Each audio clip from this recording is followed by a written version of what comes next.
Well, well, well. That's right. I'm looking for a well so I can fill up my bucket with water. You see, this month we're doing a sermon series, and it's on digging wells. You know that Bible stories always involve certain key elements. There are the characters in the stories that we remember, and there's the event that takes place, but there's also location.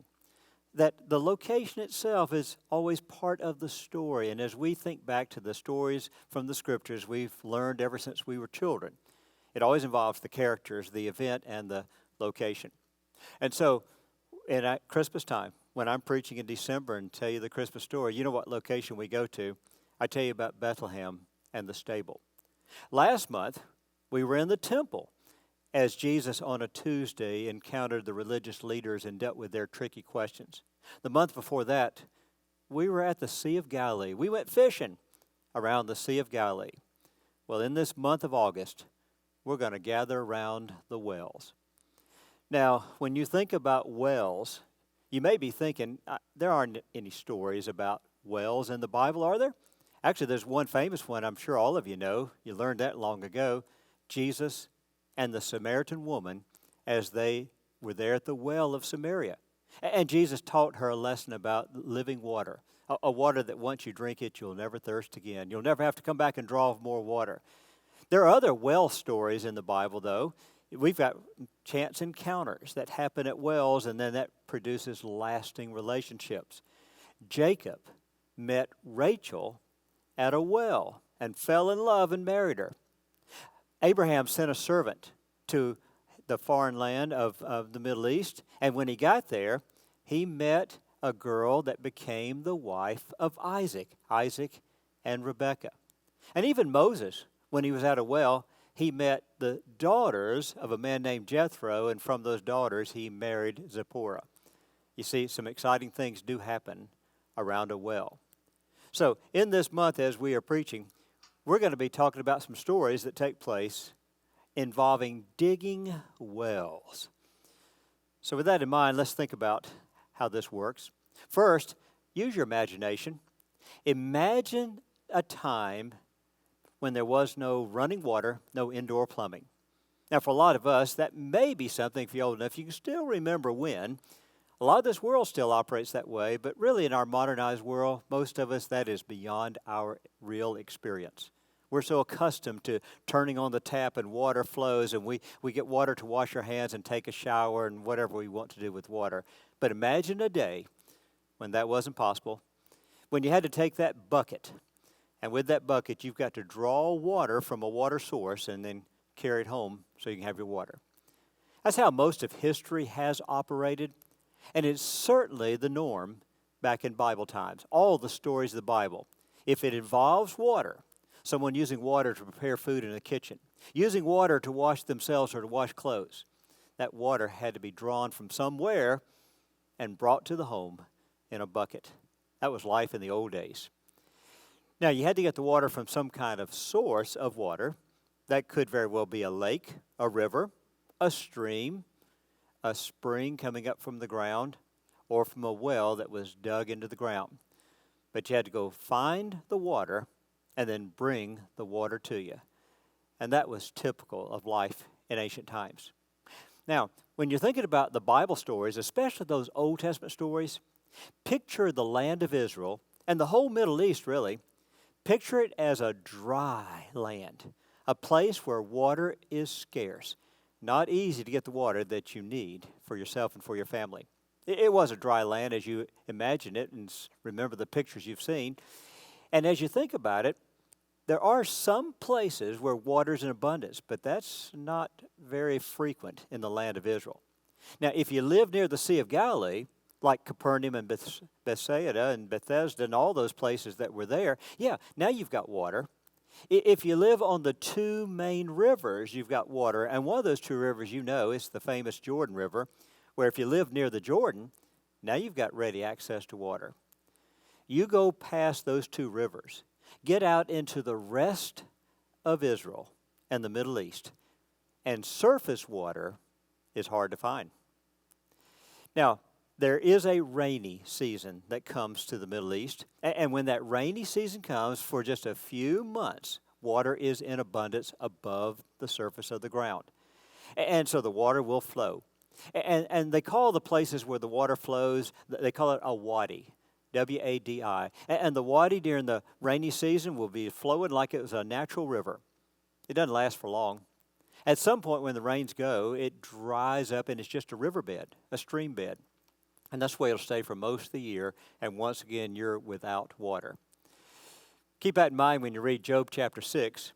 And Job's friends have come to visit him. They've heard about his troubles. And they're not very helpful because they are unloading on him right and left. But you must be a terrible sinner, and it's so evident that you have done something that God is angry with. Job finally says that my friends are like a wadi. Says either they're just flooding me with all these words they want to say, or when I really need their help, they're dried up and gone and I can't find them anywhere. Yeah, they did have a temporary source of water that lasted for a while, but for most of the year, surface water was hard to find. Now, what would happen is they would catch as much water as they could when the rainy season came. They'd catch it in their buckets, in their containers, their cisterns, and they would store it, and it lasts as long as it lasted, but at some point, you're needing more water. So what do you do back in those days? You start digging wells. That's right. Wells were an important part of life in Bible times. And so you had to find a place where you thought there might be water under the ground. You're looking for some kind of clue. It could be in some vegetation that is there, some other things that they learned as a part of the signs that there could be underground water. And even then, as you start digging for the water, you may or may not find it.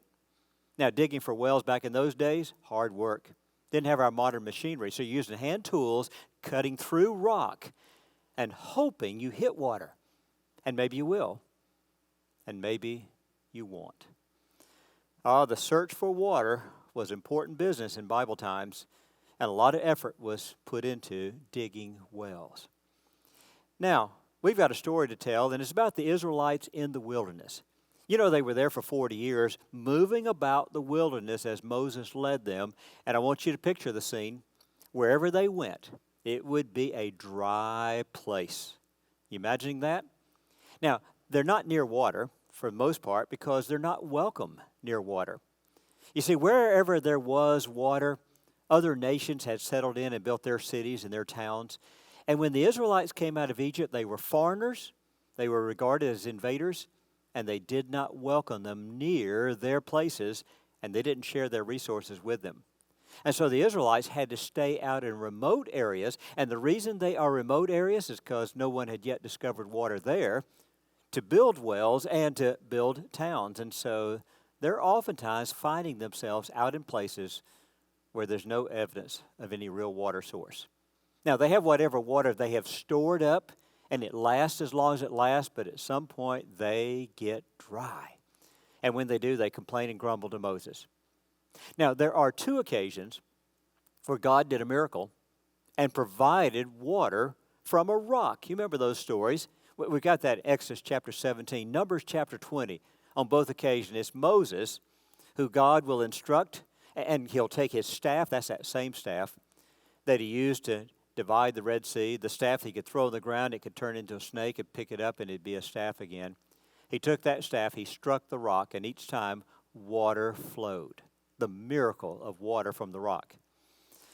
Now, that miracle story is just one of the miracle stories from the wilderness journeys where God was providing for his people. Because not only were they not welcome to come and share water with all these nations that lived in the land, they wouldn't share their food with them either. And they wouldn't barter with them and let them buy the food. They didn't want anything to do with the Israelites. So God did another miracle. Every day for 6 days out of the week, God provided manna from heaven, a bread that would come down and be there each morning. He provided bread, he provided water, and that became iconic for the Israelites. In fact, later Old Testament will time and time again go back and refer to those two great miracles. Nehemiah chapter 9, for example.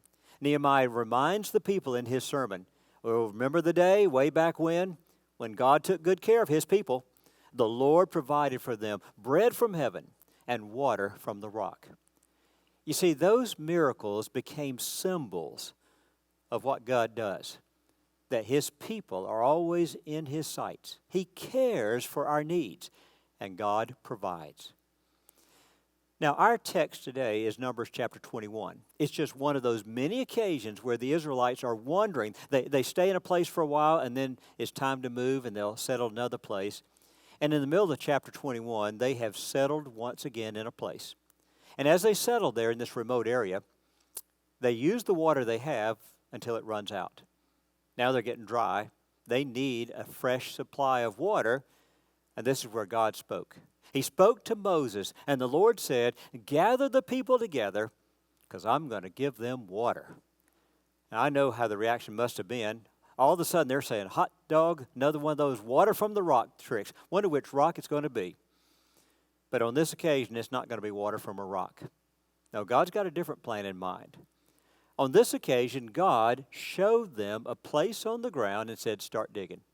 You dig there, and you'll find the water."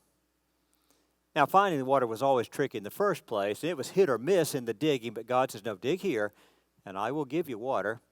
So they're going to have to roll up their sleeves, grab their tools, and start digging through the rock to find that water. Now, that's not exactly what they may have imagined, what they hoped for. They wanted the water to be given to them, like He said, done by the miracle of the rock.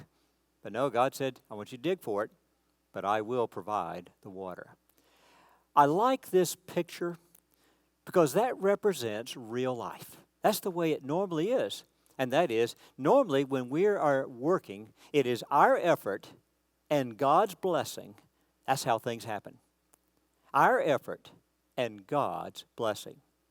You know, when you think about miracles, where God just does it, we do nothing at all, we just stand back and receive, miracles are rare. They're exceptional.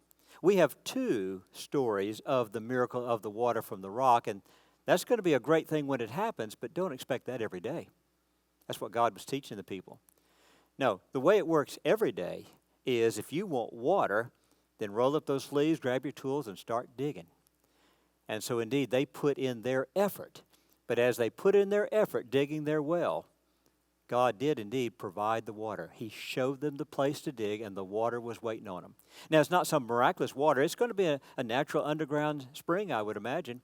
But God showed them the place. They did the digging, and they had water. That's how life works. You know, later when Joshua is taking the people in the land of Canaan, God is going to give them the land. That's what He said for 40 years. "I'm going to give you this land." You know what that involved? They get to Jericho, the first city, and God did push the walls down. That was the miracle part. But then the soldiers had to take their weapons and go in and fight for the city, and they had to fight and conquer Jericho. And then all the rest of the cities of the promised land, well, they had to handle the walls themselves. They would have to breach the walls and fight for the cities. Yeah, God said, "I'll give you the land," but He expected them to put some effort in. They put in what we would say today some sweat equity. And they did. They applied the effort, and God worked behind the scenes, giving them the blessing. They went up against cities and nations and armies bigger than them, but God always gave them the victory as they trusted in Him, because God is faithful to those who are faithful to Him. That's how life works. Have you noticed that in your life? God doesn't just simply hand things to you. He doesn't just do miracles and you just sit back and receive. No, you got to get out there and work. You take on tasks, you take on jobs, you do the labor, but you trust that the Lord will provide. I like to see this as a partnership with God. Our effort and God's blessing is a partnership. Not everybody sees it that way. People that don't even believe in God, they just see this world as something that whatever happens is because we accomplish it. It's a man thing. And so mankind gets out there, we do what we do, and we credit ourselves. It's not the way it works. And believers, we know there's a God who's at work, but sometimes we forget about Him. We focus on what I did, what I accomplished, and we forget it was you and your partner who did this. Yes, we want to be mindful of how life works. That as we put our faith in God and trust in Him, we work together and accomplish things. That's the way you need to think. Psalm 127, verse 1 says, "Unless the Lord builds a house, then the builders will labor in vain." Yeah, here's your project. I'm going to build a house. That's great. Is it just you, or you got a partner. And that's where you want to remember, oh, it's the Lord and I. Together, we're building this house, because if you do it by yourself, you'll never accomplish as much as when you do it with the Lord. So that's the lesson I want you to remember here, that is how life is to be viewed. That's why when you're getting ready to do something, no matter what it is, you'd do well to stop first and pray. Lord, bless me in this endeavor. I'm going to get out there, I'm going to work, and I'm going to work hard. But I'm also trusting that you will work with me and make this thing good. And so, yes, I'm going to build this house with the Lord, and I'm going to dig this well with the Lord. Well, on this occasion, in Numbers chapter 21, the Israelites started digging just like God told them to do. And sure enough, they hit water. And when they found that water that God had told them would be there, the water he said he would provide, oh, they were so happy. They celebrated. It was a hallelujah moment. They began to sing a song, and that's our text in verse 17. They began to sing, oh, spring up, oh well, let everybody sing its praise. And they describe that well. This is the well that we sing about. The well that the princes and the nobles, they dug with their scepter and their staves and their staff. And they dug, and God blessed them, and they sang his praises. Oh, they sang praises of thanksgiving and gratitude because God had provided a blessing from the effort that they put in. That's the way it should be. Whatever work you do, if you're doing it in partnership with God, be sure to give your partner the credit he deserves when the good blessings come. I like something else they did on that occasion. They put a name on that well. Now, that's actually typical. It's going to be part of this sermon series, is watching the digging of wells and the names they put on, because names are significant. They don't just put random names. Now, on this particular well, they named it beer. Now, don't go there thinking of that English word beer, alcoholic drinks. That's coming from a Latin word that means to drink. This is the Hebrew word beer, and that's the word for well. When wells are named back in those biblical times, the beer would be the first part of the name. The well of, and then you add something else, like Beersheba, the well of Sheba, a well I'll tell you about later. On this occasion, they didn't even add anything to it. They just simply called this one the well, because this was a well they intended to always remember and never forget. When they showed up in a dry place where there's no clue, no indication there's water anywhere, God says, oh, I'll find water for you. I'll provide, and show them where to dig that well. And when they finished, this was the well that commemorated how God provides for his people. I like their spirit. I like what they did, because what they teach us is really the lesson of this story. It's a lesson about remembrance and thanksgiving, that we should remember what the Lord has done for us and give him thanks. Remember and give thanks. Oh, so often we get into what we're doing, and when we get finished, we're enjoying what we've got, and we're even thinking about how much work we put into it, and sometimes we forget. We forget that it was God working with us, and that it was God blessing us, and we need to remember and give thanks. In Deuteronomy chapter 8, when Moses is wrapping up his ministry, this is the last book of the books of Moses. They're near the promised land now. They're going to go in. He's not going in. He gives them some final words. And one of the things he says in Deuteronomy 8 is, when you get to the promised land and you're enjoying your new life in this new land, don't forget God. Don't forget it was God who brought you here, and God who provided for you, and God to whom you should give thanks. Moses will go on in that passage and describe this. He says, remember, it was God who gave you bread from heaven and the water that you needed when you were hungry and thirsty. God gave you your clothing and your footwear. And this is part of what Deuteronomy 8 mentions. God did a miracle and preserved their clothing so it lasted those 40 years. And their sandals, they lasted for 40 years. It was a miracle of God. And then this land they're going into, God says, I'm giving you this land. It's filled with resources. So one day when the fighting is done and you've conquered the promised land and you've settled into your nice home, you and your family, and you've got a job now. You're not a soldier now. You've got a job, a real life job. you've got income and resources. As you're enjoying your life, remember and give thanks. Don't forget it was God that gave you all of this. Don't forget to tell Him thank you.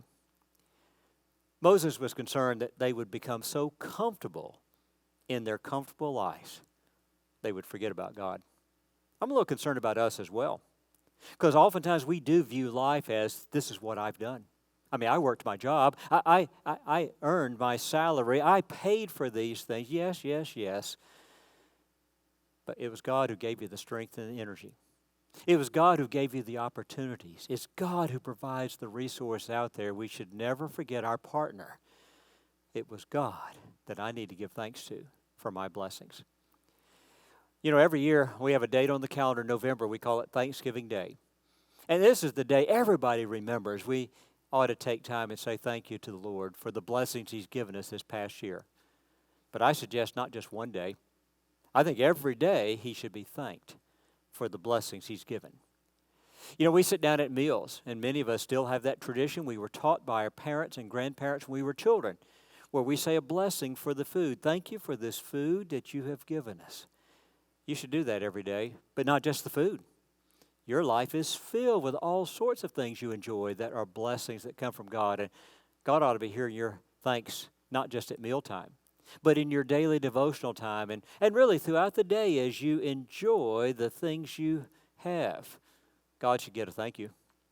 I know you put in your effort. I know you put your work, but remember, it's your effort and God's blessings, and we want to give Him the credit He deserves, the gratitude He deserves. We want to tell Him thanks. Let me suggest this to you. When you are in your home now and enjoying that water that comes from the sink, maybe you're filling up a glass of water and getting a good glass of cold water on a hot August day. Washing your hands, washing your face, as you have that water that you enjoy. Say thanks to God for the blessings that He gives us, because it's God who blesses our efforts as we build a house, as we dig our wells. We want to give thanks to the Lord. Father, we do come and we do say thank you. Thank you for the strength and energy you give us. Thank you for the opportunities you give us. Thank you for the resources you bring our way. Thank you for your blessings. I pray in Jesus' name. Amen.